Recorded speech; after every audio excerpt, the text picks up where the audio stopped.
Hey guys, welcome back to the channel, and today we're going to be reacting to... Could euro replace the dollar as the world's reserve currency? So yesterday they claimed Swiss franc. Today they're claiming euro. Who's Let's see. next? Part of a century, the US dollar has been the world's dominant reserve currency. However, Donald Trump's protectionist policies, his upending of the global economic order, and a growing US debt pile now threaten to erode the dollar's reserve status. And this might actually already be happening. The dollar's value as measured against a basket of other currencies has actually been falling for the past few months, and this Friday, the euro surged to a 3-year high against the dollar, despite a pretty weak European economy and Trump's tariffs, which should in theory make the dollar stronger. As a result, some European policymakers now argue that a stable euro could attract investors searching for alternatives to the dollar, and even replace it as the world's reserve currency. So in this video, we're going to take a look at why the US dollar is losing its reserve status, and why some people think that the euro has the potential to replace it as the world's reserve currency. So let us have so-called reserve currency. A currency that central banks and other big financial institutions like to hold in their foreign exchange reserves because they're considered safe, in that their value will remain stable and that they can reliably be used to buy other things. The dollar's reserve status has its roots in the post-war Bretton Woods Agreement, when the US decided that they wanted the dollar to be the center of a new international monetary order.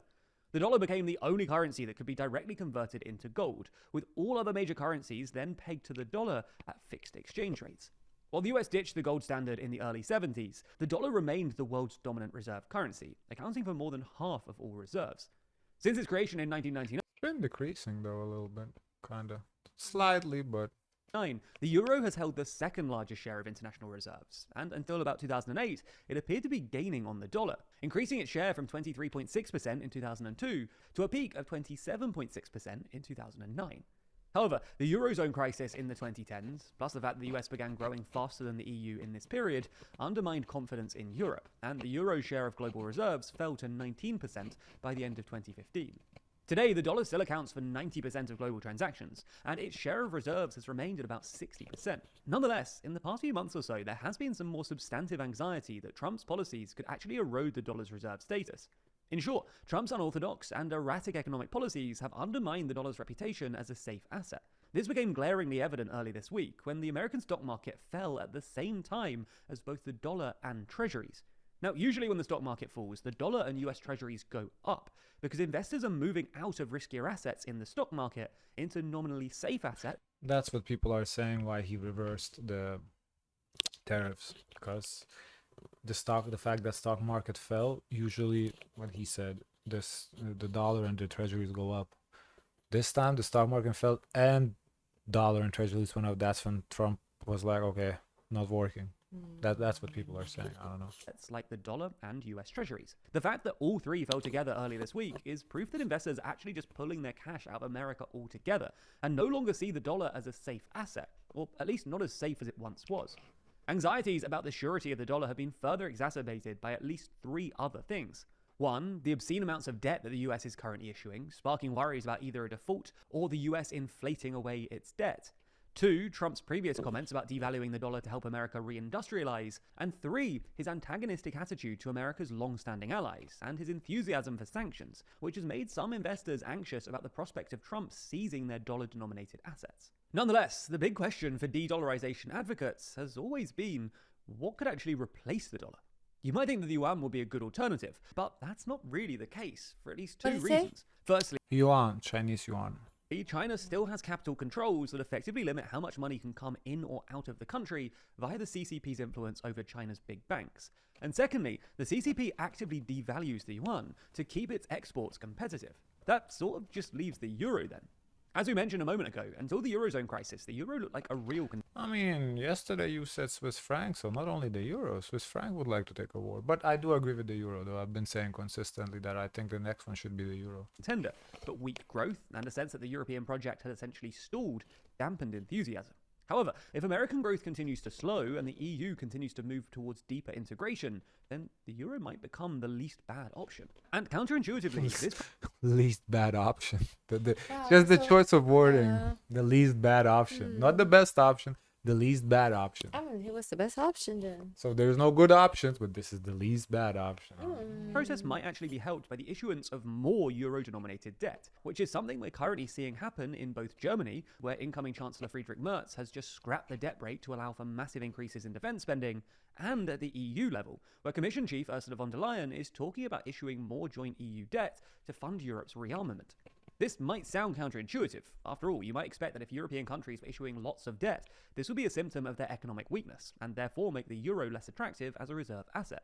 But one of the big reasons that the dollar has been able to hold on to its reserve crown for so long is because treasuries, i.e. US debt, are the world's favourite debt instrument. You could even call treasuries the world's reserve bond. Again, somewhat counterintuitively, the fact that the US government borrows so much money, which involves issuing loads of treasuries, is perhaps the main reason that they're the world's reserve bond. And having so many treasuries floating about makes them attractive for two reasons. Firstly, they pay a non-trivial interest rate, and secondly, they're super liquid, i.e. you can always find a buyer for treasuries if you want to turn them back into dollars. This creates a sort of self-reinforcing loop. Dollars become more attractive to hold because they can always be used to buy treasuries, and treasuries become more attractive to hold because you know that they can always be sold for dollars, with both reinforcing the other's reserve status. Anyway, this is one of the reasons that German bonds, for instance, let alone EU bonds, have never really been able to replace treasuries. There just aren't enough of them floating about, which means that the market for them isn't particularly liquid. However, investors fled to German bonds last week. I guess because they're not borrowing enough, so they would need to increase the borrowing then, I guess. When Trump's tariffs sparked treasury sell-offs. But they're And if very, like... Frugal? I did this. I didn't see. confidence in the dollar wanes Uptight. Uptight.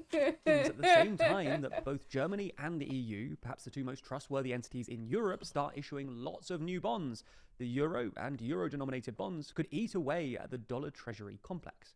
All in all, while the euro is unlikely to fully replace the dollar anytime soon, The thing is, though, right now everything is cool because it is what it is. But if, let's say for the sake of argument, Europe, or maybe not the euro, Europe, just Germany, for example, to start releasing more bonds, Trump would see that as an attempt to take away from the dollar investment from the United States to, to get euro to be the next currency. How would Trump react? Because we're talking about, replacing kumbaya, yeah, cool, but if you replace that, how would the American government take that as? Would that be considered like act of war, economic war, obviously not physical war, how, because with Trump, you never know how he would take that. But even if his goal is to devalue the dollar? I don't know. I think his goal is to Yes. devalue the dollar, but not to replace the dollar as the number one currency, though. Because he's a competitive. He's all about winning. So this would be Yeah, this losing. would look bad. This would be a loss. Like this unequivocally would be a loss. So I don't think he would take that well. it could plausibly occupy a larger share of reserves as the world moves to, at least partly, diversify away from the dollar. And this story, like... Yeah, because, he wants to devalue the dollar, but he doesn't want to, what comes with the dollar being devalued. So he kind of want to have his cake and eat it too a little bit. To the comments we go. Least bad option sums up 90% of practical applications of economics, politics, and life. I know, right? That least bad option comment, yeah, I caught that too. Bruh, for decades. It's very, like, neutral in a sense. Like, it's not saying it's the best, but it's not saying, I don't know, not the worst, I guess. I don't know. Least bad option, yeah. For decades now, many leaders have tried and failed to topple the dollar. Imagine if the US themselves were the ones to finally made it happen. How fucking cooked is the US for this to even be happening? Jesus Christ. Okay. Guys, of course, let us know your thoughts. Forget to like, comment, and subscribe. Join the Discord. And as always, share as much kindness as possible.